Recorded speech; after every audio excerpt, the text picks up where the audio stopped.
Assalamu alaikum, everyone. Thank you for attending today's class. Shehzad sahab, when you're ready, you can start. Thank you. So, Assalamu alaikum viewers, welcome to this session of our Islam Study Circle. And you must be seeing the screen right before you. So, as is our custom, we shall discuss a Quranic verse or short Quranic verses, and then a hadith of the Prophet Muhammad sallallahu alaihi wasallam, and then a passage from the Bible, and then we'll go on to the next section, the next segment, which generally deals with some common misconception. So, starting off now with this verse of the Quran. Actually, this verse is in fact a short surah of the Quran, and I think it is one of the very common surahs of the Quran, and most of us have actually learned it by heart. We teach it to our children, and also we know that this verse is often read by our imams and prayer leaders in our mosques, in our congregational prayers. So this should not be anything that you don't know. So I'm just going to read out the text of the verse before you, and then its translation also. So it says, "Wal asr, innal insana lafi khusr, illa alladhina amanu wa amilu salihat wa tawasaw bil haqqi wa tawasaw bis sabr."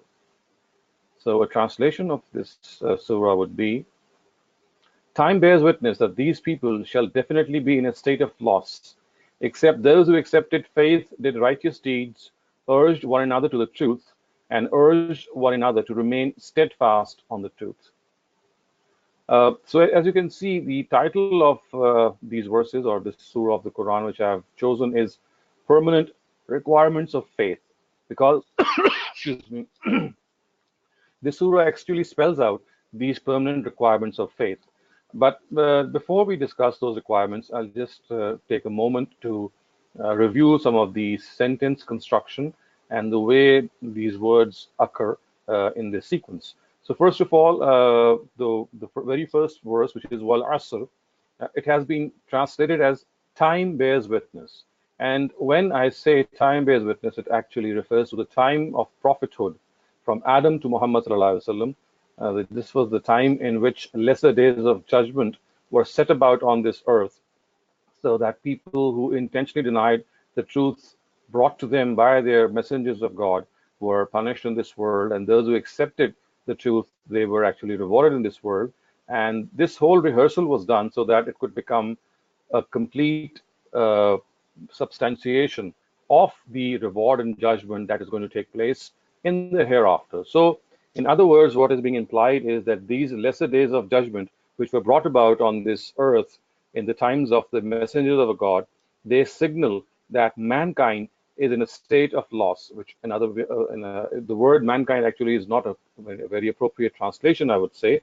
The more accurate translation would be that these people, and here the reference is to the people who were the adversaries of the Prophet Muhammad sallallahu alaihi wasallam, they are being told that the time before him, which has passed, tells us that people who have intentionally denied the prophet of God, a messenger of God, have been punished. So that particular era, which preceded the prophet from Adam right up to him, that particular era bears witness to the fact that these people, or the people which are in front of the prophet Muhammad sallallahu alaihi wasallam standing there, they shall be in a state of loss, which means they shall be doomed, except the people who have professed faith, except the people who have done righteous deeds, except those who have urged one another to remain steadfast on the truth, to the truth, and except those who have urged one another to remain steadfast on the truth.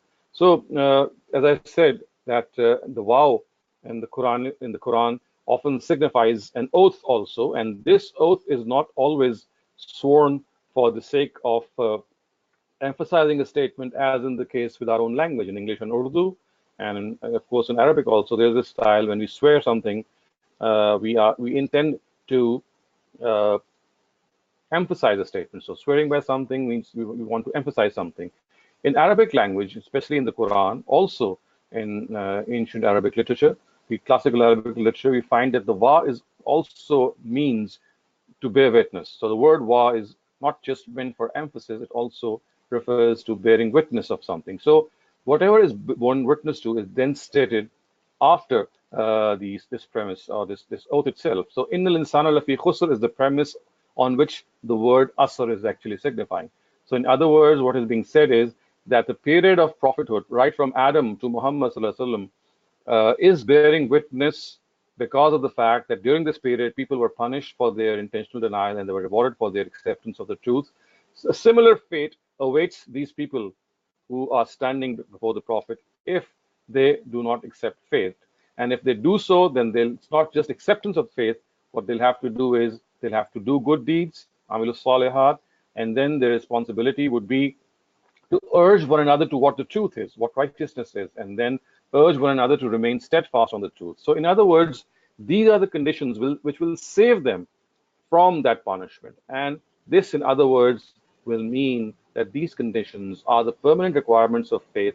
They are the essential requirements of faith. And anyone who does not subscribe to these conditions, who does not follow these conditions, who does not actually implement these conditions in his life, he is really doomed. And hence, this is something which is of fundamental importance. Now, let us view the things that have been spelled out here. First of all, it has been said, Amanu. Amanu means to believe. And of course, when we say belief, it refers to some articles of faith. For example, belief in God, belief in the angels, belief in the hereafter, belief in the books of God.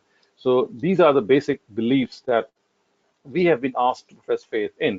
And when we say the belief in the books of God, it of course means to attest to all books of God. It's not just the Quran that Muslims are required to believe in. It's just not the Prophet of Muhammad sallallahu alaihi wasallam that they are required to believe in.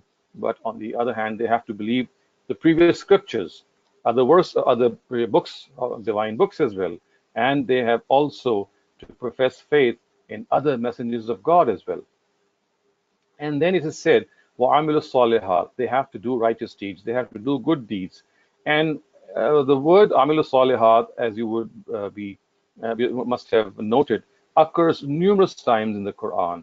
And it actually refers to all good deeds which are held to be good by human nature as well as by the Sharia. So it encompasses morality, encompasses ethics, it encompasses various precepts of the Sharia. And therefore, it is important that people who subscribe to be believers, they have to do these righteous deeds. They must not think that faith is just a thing of believing. It's not just the fact that you have to make yourself known as a Muslim, but you have to show something through your practical deeds so as to testify the fact that your faith actually bears witness and signifies to certain practical realities. And amongst those practical realities, of course, the very important one is the fact that you have to be a morally upright person, a person who is always careful and always sensitive to what he is doing. And the person who is sensitive to about his own life is the person who actually worries more of what he is doing. He worries less of what others are doing. We people generally have a habit of criticizing other people, and which this actually makes us lose track of the fact that we ourselves need our critique the most. So if we have to criticize anyone, let it be our own selves. We have to give this undertaking that anyone else, maybe whatever he is or she is, because he or she is answerable to God for his or her deeds. But as far as I'm concerned, I am going to, first of all, criticize my own self. I must hold myself accountable. So self accountability is the real manner in which we have to start becoming a good person. I have pointed this out several times that good deeds are something which we do not want to have any feedback from any external agency, because our own conscience is sufficient to tell us what good and bad is. And then the other thing is that in order to do good deeds and avoid bad deeds, it's our own self-motivation. And this only occurs through self-accountability, through self-assessment, through self-evaluation. Instead of seeing what other people are doing, we have to see what we are doing.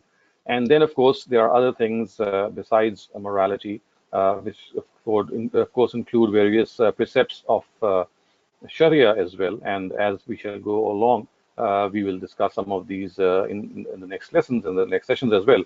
But primarily, what needs to be understood is that professing faith does not merely mean that you believe in God or the angels or the last day or the books or the books and the prophets of God.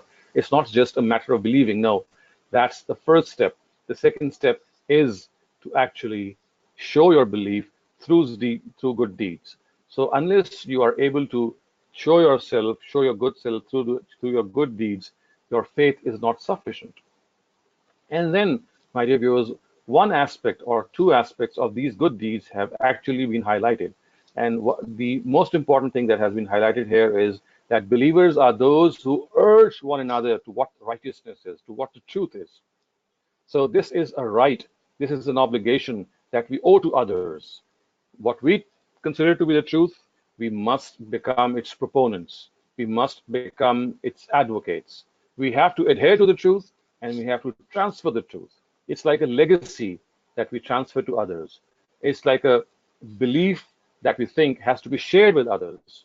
So the most important amilus salihat, or the most important deed among these deeds is that we have to urge other people, we have to advise them, we have to counsel them, we have to try to convince them that they must adhere to the truth. And we have to also take into account the fact that the Arabic words are tawasaw, which means that this urging has to be mutual.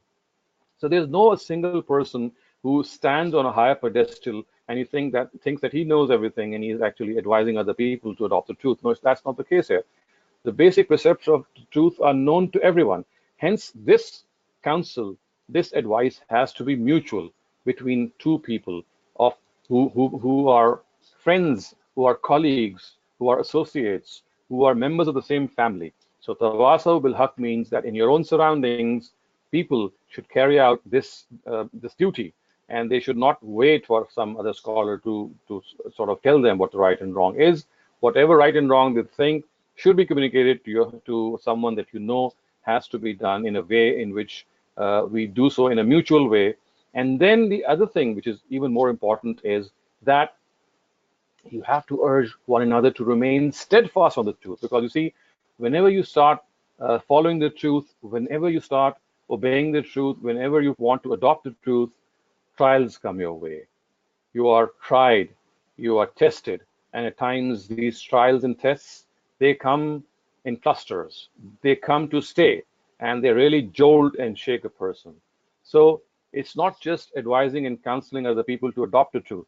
It is about telling them that if you adopt the truth, you'll be tried and tested. Would be shaken and jolted. So once you adopt the truth, you remain steadfast on the truth. And for this, of course, although these Quranic verses do not refer to the fact, but as we have often discussed vis-a-vis parallel verses of the Quran, that the most important thing which gives us this steadfastness, as the Quran says, فَمَا صَبْرُكَ إِلَّا بِاللَّهِ, that the greatest thing that gives you this patience, this steadfastness, is your relationship with the Almighty. The stronger this relationship, the more steadfast you will be in adopting the truth, in persevering on the truth, in actually advising other people to adopt the truth, and also sticking and adhering to the truth yourself as well.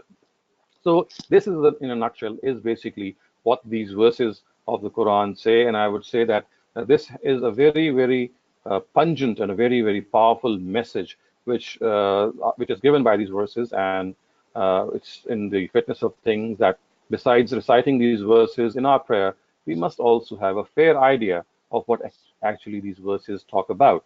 And hence they, as we've just discussed, they speak about the permanent requirements of faith, and they also advise us that merely believing in certain realities is not enough. You have to be men of action. You have to be people who actually follow a certain conduct in life. You are people who have a certain character in life. Only then your faith has any significance before the Almighty. Now let's move on to the next part of our session, and this, of course, as you always know, is a hadith of the Prophet, and you can see that the hadith is being displayed before you. This hadith is actually a hadith from the Sahih of Imam Muslim, and it actually has been narrated by one of his companions, and his name is Jarir. So the words are, An Jarir an Nabi sallallahu alayhi wa sallam, قال من يحرم الرفق يحرم الخير. So man yuhram al-rifq yuhram al-khair. Jarir reported that the Prophet said, he who is devoid of gentleness is in fact devoid of goodness. So you can clearly see how how heavily stressed is this fact that the believer, that one of the qualities of a believer is that he has to be a gentle person.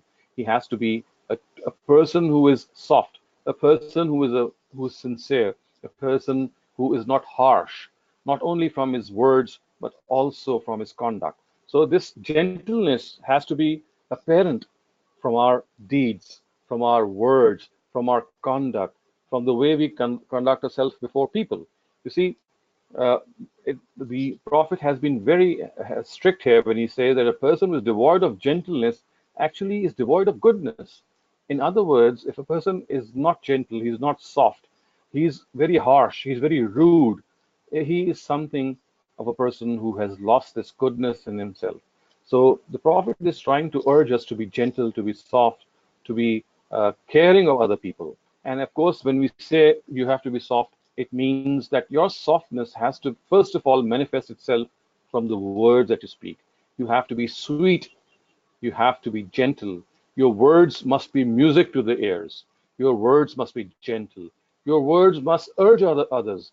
Your words must be as if they are really welcomed by the other person, because only when you are a well wisher of the other person, only when you speak in a soft tone, only when you speak in the right time, at the right time, at the right moment, at the opportune moment, only then whatever you say has an impact on the person that you intend to make an impact on. So the second important thing here is that not only your words have to be very correctly chosen, but also the manner in which you conduct yourself, the way you would enter a room, the way you would start a conversation, the way you would dress up, the way you would look at people. This should reflect gentleness. It should reflect softness. It should reflect a welcoming behavior. It's like smiling at other people instead of being disturbed at our own heart. Maybe we are very worried in our own hearts. Maybe we are very anxious, but outwardly we smile. Outwardly we look at people and we welcome them. We make them feel comfortable. This gentleness, actually, my dear viewers, is something which becomes even more pronounced when we are looking at people who are less off, or they are in some bother, in some difficulty than us.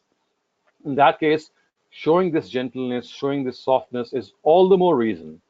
People who are deprived in this world, people who are younger to you, maybe people like, for example, orphans who live in the society, they are people who have to be cared and given this special care.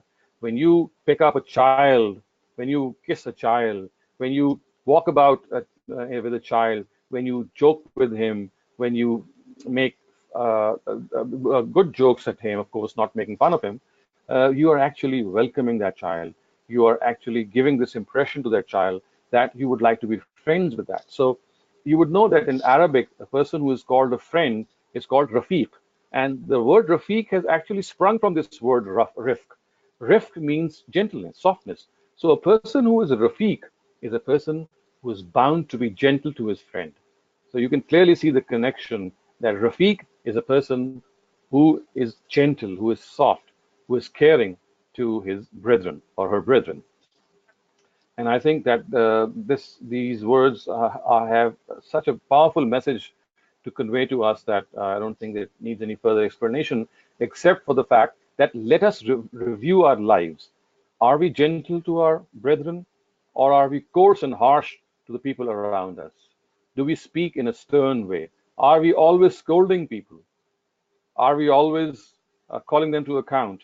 Are we always point scoring? So let us review when we go to bed today, or whenever we have this waking time, that let us review our mannerism.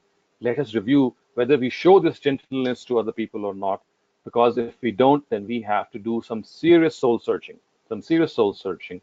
And it does mean that there's something really missing in our lives, and we are in fact not pleasing the Almighty at all when we have a conduct which is contrary to what this hadith has actually said. Viewers, now let's move on to the third part of our first segment, and this is a Bible verse that I'm going to read out before you. It is the fourth verse of the fourth chapter of the Gospel according to Saint Matthew, and the title that I have given it is Spiritual Existence. So it says, it is in the writings, bread is not man's only need, but every word which comes out of the mouth of God. Now, this is a beautiful rendering of the fact that it's not just the physical sustenance that we need. Mankind, or man himself, or human beings are made of two components. They have this physical component for which they need bread, for which they need food, for which they need fodder, so that they can actually exercise this strength in them and become sturdy individuals. The verse actually points out that it's not just bread which is needed for a person, but the fact that you also need this spirituality, which means the word which comes out of the mouth of God actually refers to the wahi, or the divine revelation. This divine revelation also is something which helps us, especially our spirit, our soul. The soul that is within us needs fodder, it needs to grow, it needs to sustain itself, and the best sustenance that it can gather for itself, for it to really maintain itself, is the Word of God. So, in other words, Jesus is talking about here is that it's not just your own physical body that you should be worried about, because that is what we are generally worried about. Other than that, we have to be worried about our own spiritual existence, the soul found in us. We have to be equally worried about that. And for that, the fodder of the soul is divine revelation. So just as our physical being needs food, our spiritual being needs revelation, needs the Word of God, which, in other words, of course, when we talk about today, are the divine books, especially the Quran itself, which has been the preserved and the final book of God. So, if we have to savor the taste buds of our spirit, of our soul, then we have to feed our soul with the words of the Quran. So it is the words of the Quran which are going to be helpful in nourishing our soul. The soul needs the nourishment of the Quran. And the more you provide it, the more strong your soul will be. And you know what? A strength of a soul is directly proportional to how we behave when we are faced with a choice regarding good and evil. If we have a strong soul, if we have a soul that has been nourished by the Quran and by the Almighty's remembrance, will stand a very high chance in evading evil and adopting good, in forsaking evil and adhering to what righteousness is. So this is a measure of how strong our soul is. Viewers, this brings us to the end of our first segment. And if there are any questions regarding this first segment, I'll be very happy to answer them. After that, we'll go on to the next segment of our study circle.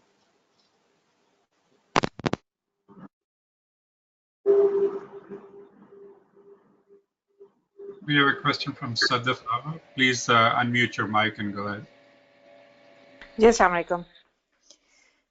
Um, Hello, can you hear me? We can hear you, but Dr. Saab, we can't hear you. Okay, I can hear you now. We can hear you now. Okay, so I wanted to ask you the soul searching that, once we get to the point that, okay, we really need to work hard on our manners and the way we treat some people different than others, and or when we realize that we have been doing it, that guilt sometimes, a lot of times, it prevents you from progressing. That this, especially sometimes, with let's say with kids, now they're older, and you realize that you could have been much softer than you have been with them.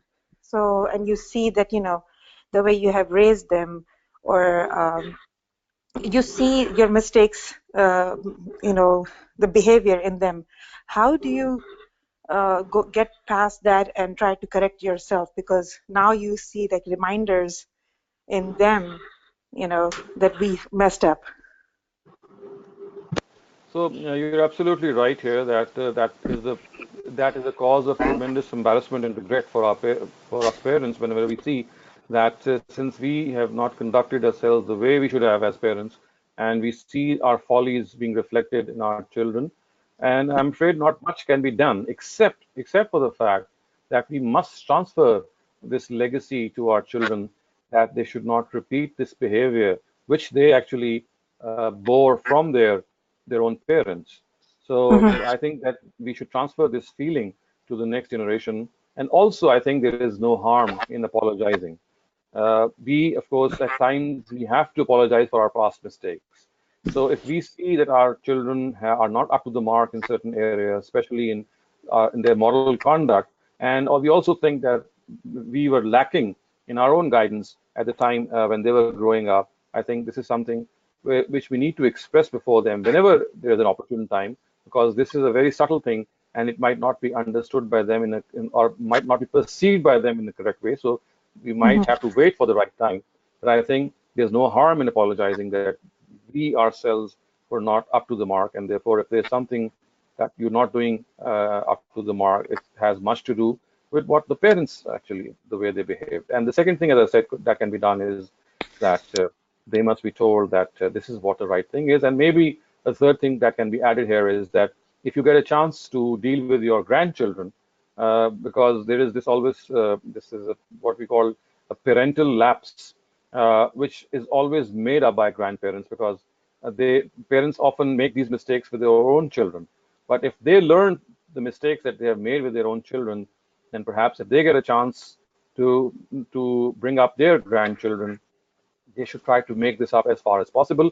Other than that, as I said, it's more or less a lost cause, because things that have been done cannot be reverted. Mhm. Only a lesson can be learned from them. And I think apologizing and then making up as far as possible. And maybe if you get the chance with your younger generation, with your next generation, or the third generation, which are your grandchildren, if you can do with your grandchildren what you did not do with your own children, that could perhaps be some form of compensation, although it's not a complete compensation. Sure. Thank you. So we have no more questions, so we can move Okay. on to the next part. Okay, the next segment, as you all know, generally deals with a common misconception regarding Islam and some of the notions that we believe go under the label of Islam. And since the Eid al-Adha is drawing near, very near, in fact, so I have to make a small clarification regarding Eid al-Adha, and this is a common misconception, which let me also tell you, at times has become so great, it has become such a pinching thing in the minds of so many people that it has led them towards abandoning religion, towards atheism. And that question is that why? Let me be the devil's advocate and pose this question in a way that people would pose it if they are given this chance to express their inner feelings. And the way I have heard this question and the way I think I can phrase it is that why was the Almighty so cruel as to ask for the sacrifice of a human being who was the son of a very celebrated prophet that he sent, Abraham, of course? And what made God so cruel as to ask for the sacrifice of a child who was born after Abraham had turned 86? According to the Old Testament, he was 86 years old when his firstborn son Ishmael came into this world. And why did the Almighty at all ask for this sacrifice? Because after all, human sacrifice is something which we all detest, and of course, we just cannot even think of sacrificing or even slaughtering our children. So why is it that the Almighty became so cruel? This is how this question is addressed, I would say, in a more friendly way. I've seen harsher versions, but this is I've seen this question actually at the base of many people's disgruntled behavior regarding religion. Because you see, as far as this question is concerned, there's no difference between religion as far as divine religions are concerned. For example, Christianity, Judaism, Islam, all these religions, which are the Abrahamic religions, believe in this great sacrifice. The only difference is that, according to the Old Testament, the son which was meant to be sacrificed was Isaac, and according to the Quran, the son that was meant to be sacrificed was Ishmael. So, as far as this discrepancy is concerned, this of course could be resolved in some other session. But the the discussion that I'd like to point out here is that how should we address this question, that when someone asks us that why did the Almighty ask for this sacrifice or human sacrifice, something which we all have our hairs stand on end when we even think of a knife being taken out, and then we think of a son which has been born after so many years and after so many supplications and prayers, and he is actually prostrated before God, because as we know, the way Abraham has sacrificed or intended to sacrifice Ishmael, the way it appears in the Quran is falamma aslama wa tallahu lil jabin, that actually he was made to prostrate before the Almighty, and it was in this situation that the knife was intended to slaughter him. Now, to understand this question, we have to once again look at the Quranic verses which actually describe this incident or this event of sacrifice. Surah Safat is the verse, is the surah where this incident is described. This is the only place in the Quran where this incident has been described in detail. It has actually been given a whole background. And it is here that the key to this question lies in one of the verses in which the Almighty has actually delineated the way Abraham actually took to this enormous task, this task that even today brings us shudders when we think that he had gone out, he had taken his son all the way to a place so as to slaughter him. Now, it seems from the Quran, first of all, that the incident of sacrifice, or the directive of sacrifice, if I may correct myself, was actually given to Abraham, not in words or not through some divine revelation, the way the revelations are sent, but he was shown this in a dream. So, inni arafil manami anni asbahuka. So the proper translation or the accurate translation of these words, if that is kept into account, it means that he was repeatedly shown this dream in which he was actually sacrificing his son. So it was not that he was being ordered to sacrifice his son through words by the Almighty. He was actually being shown a dream. So now, dreams of the Prophet of God, we have to understand, they are a means of education, they are means of instruction, they are a means of revelation, of course, but mostly these words, they are engulfed, they are enveloped in a certain symbolic way. They actually portray a situation in a symbolic way. This is much like the dream of the Prophet Joseph, which has been mentioned in the Quran. We have read Surah Yusuf, and we can see that it says that Joseph dreamt that 11 stars and the sun and moon were prostrating before him. Of course, when he saw this, it needed interpretation. And when at the end of the surah, we come to know that all his 11 brothers who had actually forsaken him and had tried to kill him, they actually came back to him and they professed and they confessed that they did something wrong, and they accepted him. And also his father and mother were able to come to him in Egypt when he was there. So this is how the dream got fulfilled.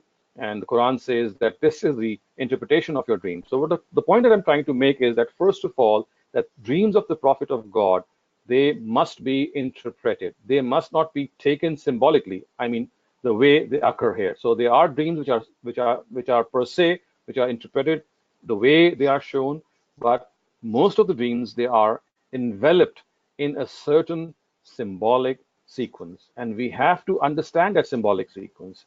Now, if we study the Torah, if we study the ancient scriptures, sacrificing something, when we see that in a dream, it actually means dedicating that thing or devoting that thing for some cause. And here it clearly tells us that when Abraham had actually built the Holy Kaaba, and it was then that he was shown this dream, the purpose of the Almighty was that he intended Abraham to devote and dedicate his son Ishmael for the maintenance and custodianship of the house of God. So once a house of God is constructed, someone needs to be its caretaker, someone needs to be its maintainer, someone needs to look after it.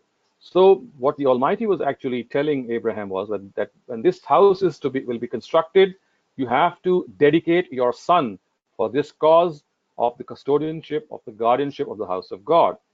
And exactly this has been said further down in the verses of Surah Safat, that as far as the Almighty was concerned, he never asked for Abraham to sacrifice his son. All he asked was to dedicate his son for the cause of the house of God. Because you see, in the subsequent verses of Surah Safat, the words are Qad saddaqta ru'ya, which means, Abraham, you have made your dream come true. You were not required to actually make your dream come true. You had to interpret the dream. The dream was actually telling you to dedicate your son for the cause of the house of God, for its custodianship. And now what you've done is you've actually embarked upon what the dream is being telling you, and you are actually following the dream in a literal sense. So the literal sense was not actually required. What was required was that you have to dedicate your son for the cause of God, for this house of worship which is being built by a father and a son in Arabia, so that this could become a whole sequence in which a whole generation starts to become custodians of the house of God, and then this custodianship is transmitted in their later generations. So what this is how one of the greatest scholars of present times, Imam Hamiduddin Farahi, has interpreted these verses of the Quran, and this is how he has showed that some of the Torah verses or the verses of the ancient scriptures tell us that as far as the symbolism of sacrifice is concerned, this symbolism actually means devoting something, devoting or dedicating the sacrificed entity. And since he was actually being shown that he's sacrificing his son, the purpose was to communicate to Abraham in this way that he should actually dedicate his son for this cause, instead of other causes, or instead of other undertakings or tasks that a son undertakes. What he was being told is that from your progeny, you have to actually dedicate your son for this purpose. And the whole thing could have been communicated to Abraham in words, but it was not. It was communicated to him in the form of a dream, and this dream actually became a test for him. And the Quran says, "Inna hadha lahuwal bala'ul mubin." It was a very, very severe test for Abraham. And he actually passed this test in flying colors. He could have interpreted the dream, and he could have acted upon it literally. And he actually took upon himself to act upon it literally. And he actually came out with flying colors as far as the dream was concerned. However, it was not the purpose of the Almighty to have the son slaughtered. So this is how this whole sequence needs to be interpreted. The Almighty never asked or never intended to ask for the sacrifice of the son of a prophet of God. This was never his intention. The intention was shown in the form of a dream. Dreams are always symbolic. This symbolism actually indicated that he has to devote his son for a cause. Instead of interpreting this dream in this way, he could have done so, but he thought that he should go about following it literally, because he thought that it might be might be a second degree interpretation, and the highest degree interpretation for him would have been to do so, to follow the dream literally.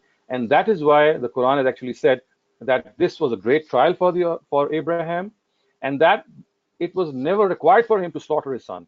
And the Almighty has actually expressed this in words by saying, "Qad saddaqta ru'ya." Abraham, you have made your dream come true. You've actually acted upon your dream as if you have to slaughter your son. This was never my intention, the Almighty is saying. This was never intended that you to go and slaughter your son. It was like a trial for you, of course, and you have fulfilled your trial in flying colors. So this is how I would communicate to you, my dear viewers, that as far as slaughtering is concerned, as far as the sacrifice of Abraham regarding his son is concerned, it was shown in the form of a dream, and dreams, as you have just indicated, are symbolic in nature. And this symbolism is what is implied here. And hence, we should not be in this misconception, or we should not be misled to think that actually the Almighty wanted that Abraham should spill the blood of his son, his beloved son Ishmael. The Almighty was never as cruel as one can imagine from these, as one can really think that if this is the interpretation, that we have actually made it the way we have come across it. So what these verses are actually saying, have just tried to summarize before you. And since this is a research which has been presented by one of the premier scholars, And since he has used ancient scriptures also and this Quranic verse in its context, and has also pointed out the relevance of these words, "Qad saddaqta roya," that these words would not have been appropriate if Abraham was not meant to actually take this as literally. He was actually required to interpret it. Otherwise, these words of the Quran that you made your dream come true would not have been there. They are only appropriate when the Almighty is exclaiming that you're not required to do so. What you were required to do so was a different thing, but you acted upon this in your own passion for following what the truth is. So this is the misconception or the misperception, my dear viewers, that I would like to have cleared for you regarding this great ritual of sacrifice, which is just drawing near in a couple of days, and we commemorate this sterling effort made by Abraham to sacrifice his son, and we commemorate his passion, his huge emotions and sentiments that he had to obey the Almighty. When we do so, when we slaughter this animal, we actually we remember what Abraham did, and we, as I said earlier on in the last sessions as well, that basically animal sacrifice in itself is a symbolism. It is not to be taken per se. It means that today we are sacrificing this animal as a symbol of the fact that tomorrow, if our own life is needed, we will not withhold it. So basically, animal sacrifice in itself on Eid is also holds this symbolism. And that symbolism, as I said, is that it's not for the meat of that animal that we sacrifice an animal. It is because of the fact that we pledge our lives to the Almighty, that if tomorrow our life is required, today, in a symbolic way, we are giving our lives in the form of this animal that we own. Tomorrow, if our own life is required, we'll not withhold it. So with this, I come to the end of this session also. And if you have any questions, I'll be very glad to answer them.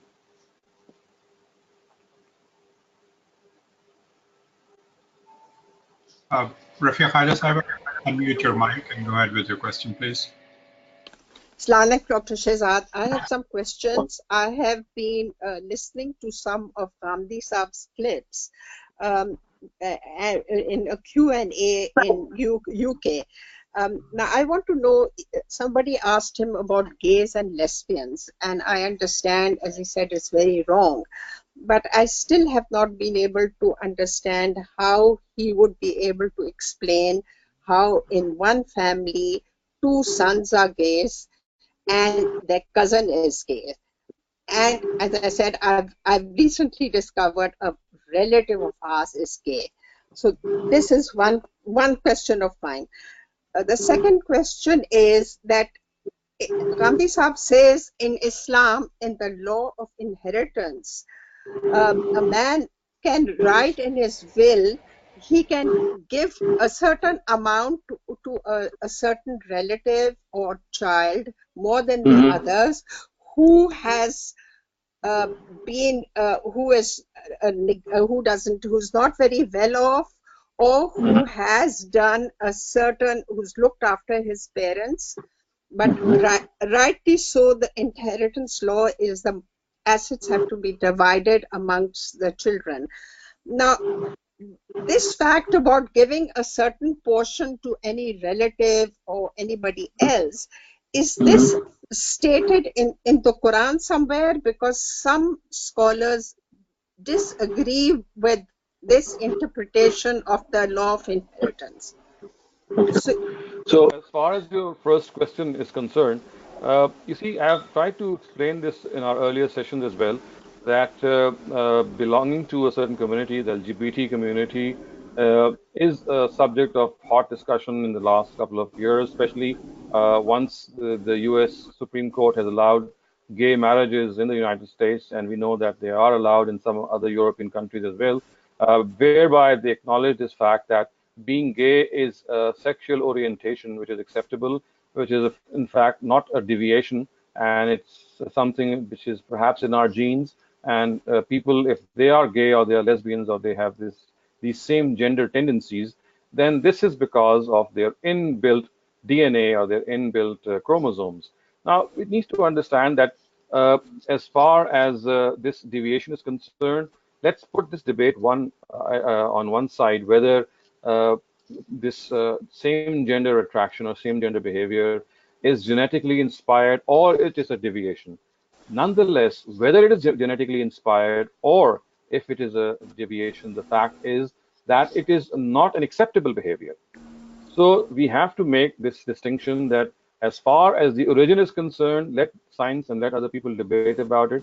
But the only thing which will make a difference in that particular research is that if it is genetically inspired or it's genetically compelled compels a person to do so, it can only perhaps earn for him some uh, some concession regarding his accountability. But the fact is that if a person is born like this, as I gave this example, that even if we have considered that they are born lesbians and born gays, then just as we do not allow people who are kleptomaniacs or who are compulsive stealers who steal things, who are compulsive thieves, so we don't allow them to go scot-free in the society. We of course treat them. So if it is considered to be a genetically inspired or a genetically compelled behavior, we have to treat them, we have to rehabilitate them. And if it is a perversion or a deviation which is acquired externally, then it is all the more reason that we treat them. So, whatever be the case, my contention is that it is not an acceptable behavior, first of all, as far as Islam is concerned, as far as the Quran is concerned. And if at all it is proven that it is genetically compelled, then the only thing that can be given as a concession is that perhaps the accountability of such people will be reduced. It will be in proportion to how much they were genetically compelled or not, because something which is not in the control of a person will give him or her an equal alibi or an equal pretext for that deviation. So this is how I think. But of course, as you can see from the Quran, as far as the nation of the Prophet Lot was concerned, they were actually destroyed from the face of this earth for this very wrongdoing, which clearly tells us that it's not an acceptable behavior. And I can also see that as far as they were concerned, they were pretty much not genetically compelled, because if that was the case, then perhaps this punishment would have been unjust for them. And it clearly tells us that as far as the same gender behavior mentioned in the Quran is concerned regarding the nation of the Prophet Lot, then surely they're the ones who were actually who willfully adopted this. They deviated from the path of the Almighty, the natural path, and they actually adopted as perversion. If I call this as a perversion, they distorted their nature, and as a result of this perversion, they were punished. And as far as if I've answered your first question. Yes, Dr. thank If you I can very much. interrupt for 1 second. Right. If it's just my humble request that there is always people in line, and if you can take only one question at a time, I can come back to you if that's okay. Okay, thank you. I will. Thank you for your understanding. Sorry, Dr. for interrupting. Okay. I have a question from Sayed Mohsen, and it's a written question. I'll read it out to you. He says, Assalamu alaikum, sir. Will Muslims be held responsible for their blind faith in Islam? Why or why not? And then in parentheses, he explains, most people don't investigate and their beliefs from a critical point of view or consider the arguments of unbelievers, even though they are perfectly capable of inquiry. I would answer this question by saying that as far as blind faith is concerned, of course, they shall be answered or held accountable by the Almighty. And how will this go about? I think this will go about by the fact when a person is tested, and that test is that, for example, some interpretation comes across him regarding his own beliefs, and he finds that his own conscience, that his own understanding is totally averse to it. He feels averse to it. He feels abhorrence and distaste for the something which has come to his mind. Or maybe, on the other hand, he finds that what he's believing actually, and the other person has come along with a critique of his beliefs, and hence he now thinks that whatever he's believing is not actually very logical or very convincing. So in that case, a person must review his stance.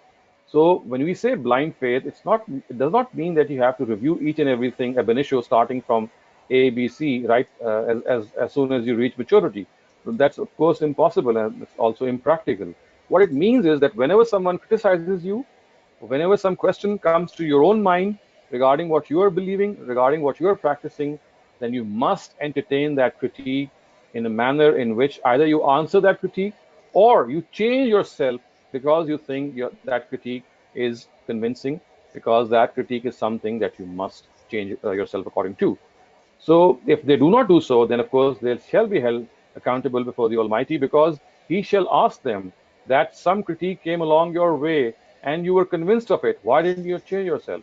And He'll also ask us that if there was this position that we took, and when our own question that arose in our mind questioned us that we were doing something wrong, our own conscience questioned our behavior, but we never changed or amended our behavior.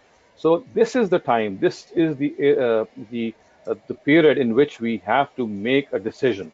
Either we accept a critique and change ourselves, or we have a reply to that critique and continue what we believe in. It cannot be that we are convinced of something else and we are doing something else.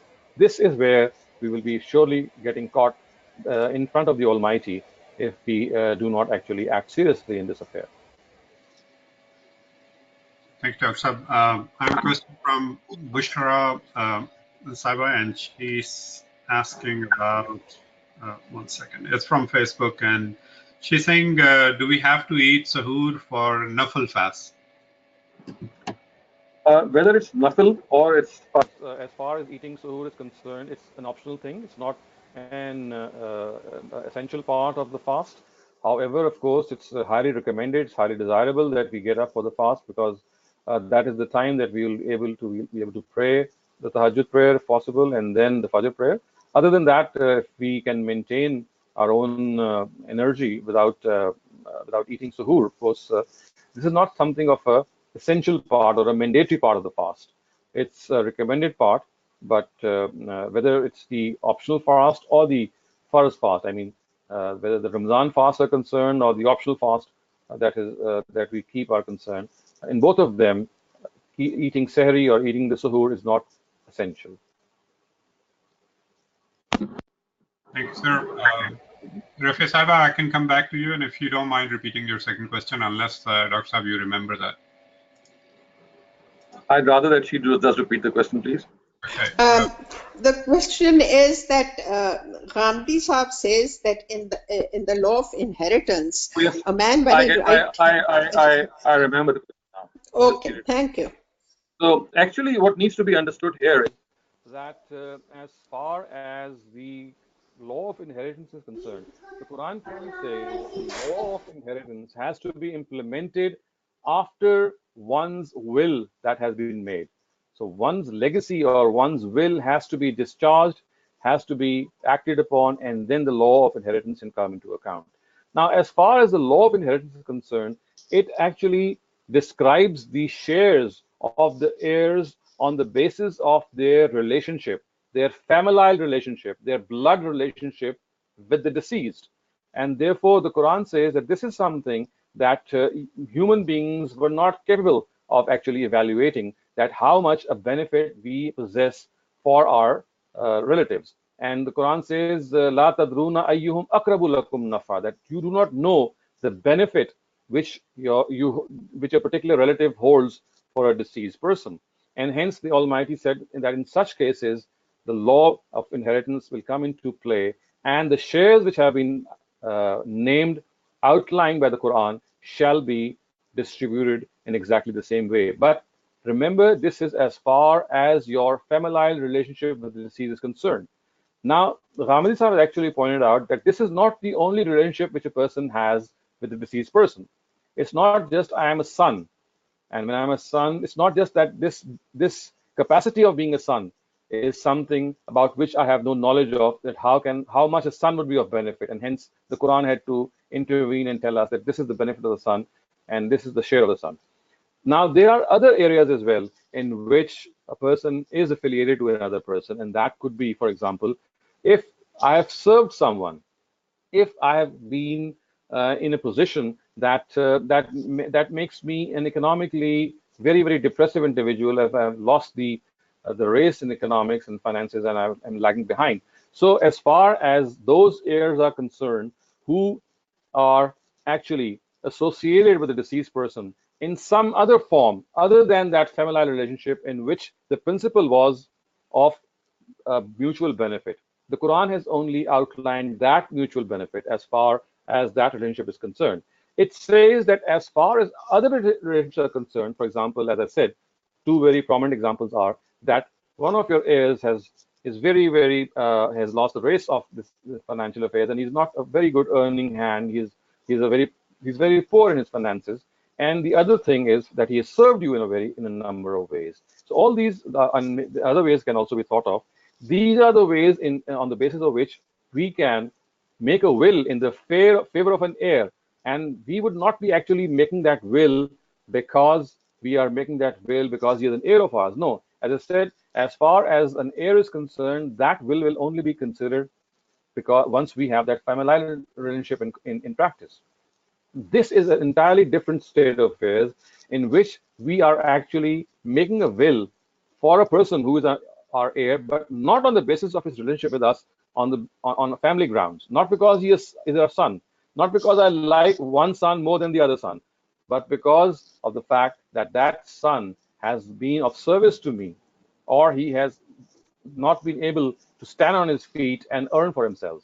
So in that case, if I give something extra to my son, I'm not going to make it be because of the fact that he's my favorite.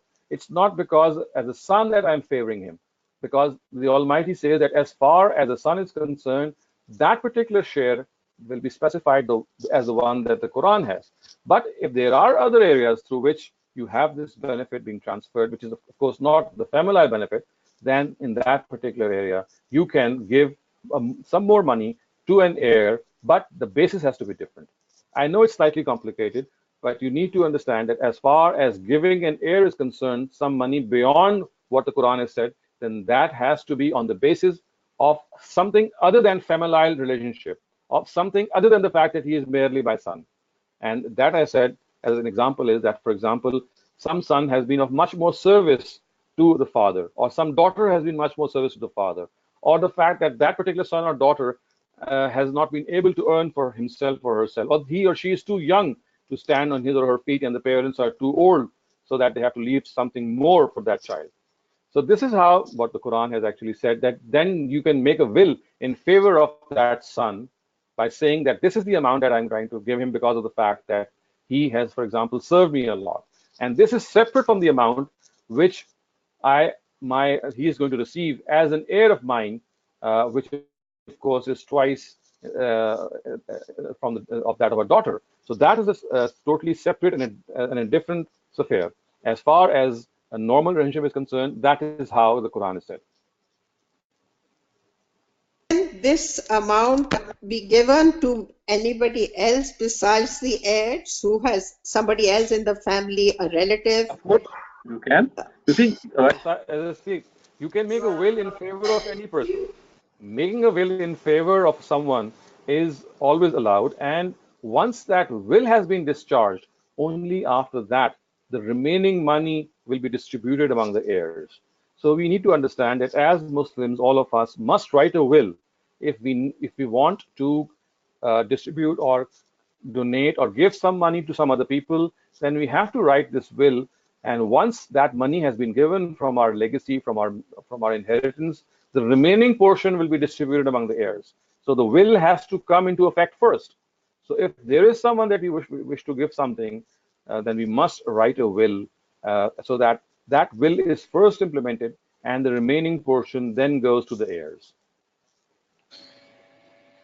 Dr. if our time, we just have 1 minute left. If I can, on the same subject, ask you something. Sure.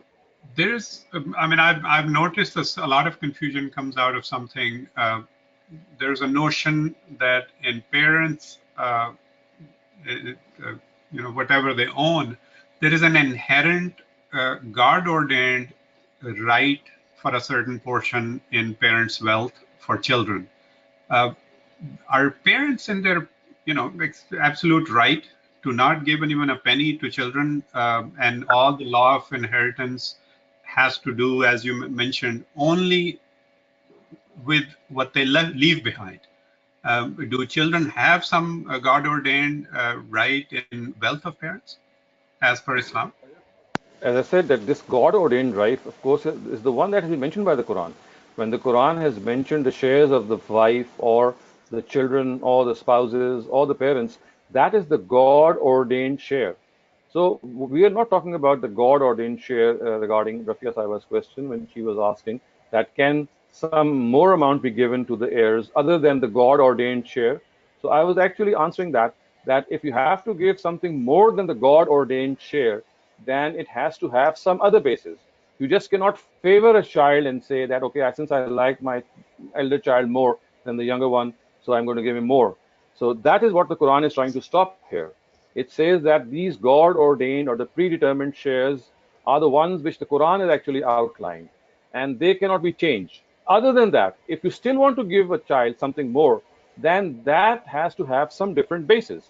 And that basis, as I said, could be, for example, that a child has served some father or mother, or he has been left behind in his life and he's not being able to earn something. It has to be some reason other than that family reason, other than that familial relationship. So what you are saying is that if there is no special case to make any special provision for anyone, and parents want to divide everything in their life instead of leaving anything behind or leaving a will, they must adhere to this division. Well, that is a recommended division, but as far as your own life is concerned, I mean, when you're living, there is no rule for that. There is the law of inheritance is a recommendation or is a rule, is a principle which has to be followed once a person dies. It is a post-death scenario. The pre-death scenario in which a person is living, a parent has the liberty to gift any amount to any child, and of course, the only basis has to be justice, that they should not be unjust in this matter because God is going to answer to ask them for this injustice. But other than that, as far as the law of inheritance is concerned, it only comes into play, the God ordained shares come into play once a person dies. When he is living, it is entirely up to the parent or the person himself or herself to give whatever amount that he or she thinks to the people who are around him. And this is what we call as gift or hiba in Arabic. So gift and hiba is something which always occurs in the lifetime of a person, and it can vary from person to person, circumstances to circumstances. But as far as the God ordained shares are concerned, they specifically relate to post death scenarios.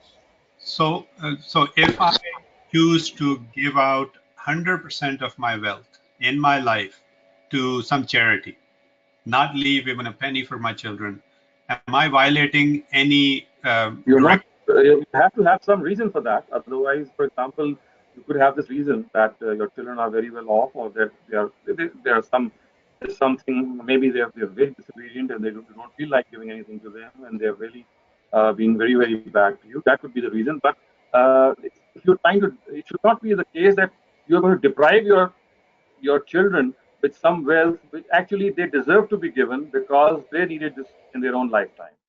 You can gift all of your wealth to charity. I say that's perfectly okay. But if that is to be on the expense of the well-being of your children, then that is something that you must think of. Because if you're depriving of your children of something that could actually make them stand up in life, then this is something you might be showing injustice to them. Other than that, for example, if your children are well settled, or there could be other scenarios as well. If you're dispensing with your money the way you would like to, you have this prerogative. So if they're all okay, there is no issue. They're all financially fine. I don't have to still give them something. I can give You it to. don't. Yes, Okay. yes, absolutely. So you have this right. Thank you very much, Dr. Saab. There is a couple more questions, and I took these people's time. I shouldn't have. Uh, if it's It's okay. okay to take 5 extra minutes, is that Of okay with you? course. Okay. Please do. Tosif Choi Saab, just if you could unmute your mic. Thank you. Okay, thank you, Simon. Just clarification on the pre-death and post-death scenario. Right. Just want to clear. I think you kind of answered, but I just wanted to make sure. So even in the pre-death scenario, the will in someone's will, my will, I can say 100% of whatever is left goes to this charity or half of my children and leave out some. Is that acceptable? What I was actually explaining is that in the pre-death scenario, you don't write a will. You actually physically hand over the amount to the people involved, to the charity. Right. So Will what is about if I something which. say, what about if Mhm. I say after I die, all of my wealth goes to this particular So this person or this this charity? is Is that not okay? authorized. You see, if you're making a will that you're giving some all of your wealth once you die to a particular charity, again you have this right. But uh, you have to be bear this in mind that if you are depriving some of your children of this amount and they actually were in need of this, then you could be questioned by the Almighty. Legally, you have this right to make a will in favor of any person, any charity. If you would like that all your wealth should be gifted or it should be devoted to any charity, you have this right. This is the legal situation. But in the hereafter, the Almighty can ask that although you were given this right, did you exercise this right in the correct way? So you see, Okay, right, to right. have a right So is when one you thing. right, so when you say legally, you don't mean Islamic legally according to Quran. No, You no, I say mean Islamic legally. I do mean Islamic Islamic legally. Yeah, I do mean that. because I no, mean that but you because have Quran this right. says these are the inheritance laws distribution. You're basically taking a departure from that and giving it to one. No, So see, what we you are will doing in be the questioned. Quran, Then that the means Quran that says that is another not thing. right. The Quran says another thing, and it says that first the will has to be discharged, and it says "Bimbarde wasiyatin yusibiha audain," which means that if you have any outstanding debts in your name, first of all, they shall be cleared. If you Right. have made a will, then that shall be implemented. Once your debts have been cleared and your will has been implemented, the remaining amount shall be distributed among the heirs.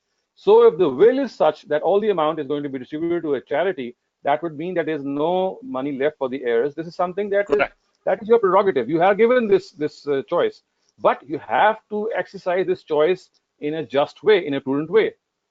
You see, it's Okay. like it's telling you that you have discretion, but every discretion comes with justice. You cannot Okay. be Yeah. foolhardy in exercising a All discretion. right. Yeah, yeah. No, I think I understand. But that was the difference. I think the sister also kind of asked that same question. That some of the Right. scholars say that you should not be doing distribution on your own, going against what Allah has, So ordained. what these people say actually is that you should not change the shares of the legal heirs. So we are not talking about legal heirs here. We are talking about a charity. For example, if you're going to give your money after you pass away to a charity, No, so the I'm legal talking. heirs. No, I'm talking about legal heirs also. I'm talking about legal heirs. So if Right. I say after I die, my legal heirs don't get anything, but just some, maybe So one of the them Quran or says, the other. That yeah, also I the have the Quran right. says the only way that you can deprive your legal heirs in this way is if they have been of tremendous harm to you, for example, or you can deprive them of something, because you see the Yeah. basis of the law of inheritance is the benefit of kinship, the benefit which a relative holds for the deceased. If this benefit does not exist. For example, as we have cases in many countries in which a child ends up killing the father or causing tremendous harm for him, the father has the right to make a will that I am not going to give anything of my inheritance to this Right. child. So that is on the basis of that law. So that's an entirely different thing. But I was actually talking about the fact that if you're going to give in charity, so that is basically an implementation of your own will. Once you implement the will, after that, legal heirs come into play. Okay. Okay. Thank you. Akshay, actually, I think the confusion comes from those detailed shares that are specified in Quran, that you give one portion to this and third Right, to this. Those Right. portions right. So, they are addressed to people who are left behind. How to divide it versus those are the portions that God wants you to, the person whose right, wealth. Uh, I think you see what I'm saying. right. Those I do. Yeah, versus giving to justifiably giving to someone, dividing between, sticking to right. those portions or not, and is that addressed only to people who are left behind? How to divide your wealth? So maybe, inshallah, one of the coming sessions we will take up this in more detail. This law of inheritance is something which is of course something we must all make ourselves aware of, because each of one has to die and we have to know these rules. So inshallah, in one of these coming sessions, let us take up all these things and take a comprehensive look at the law. If that's what we're doing, then I have a question from Rafiq Khaja Sahib, I'm sure, about inheritance, as well as Sayyid Mohsin Saab. So if they don't mind, we can hold these off till you take it in a little more depth. Right. Okay. So the other thing, Dr. Saab, and all the participants in the class, next weekend we don't have a class because it's right after Eid. And a lot of people have, dinners, Eid dinners, and all that over the weekend. So if that's okay, Dr. Saab, with you, we can cancel next Saturday's class, and inshallah continue after that. Okay, inshallah. Thank you. Assalamu alaikum. Wa alaikum.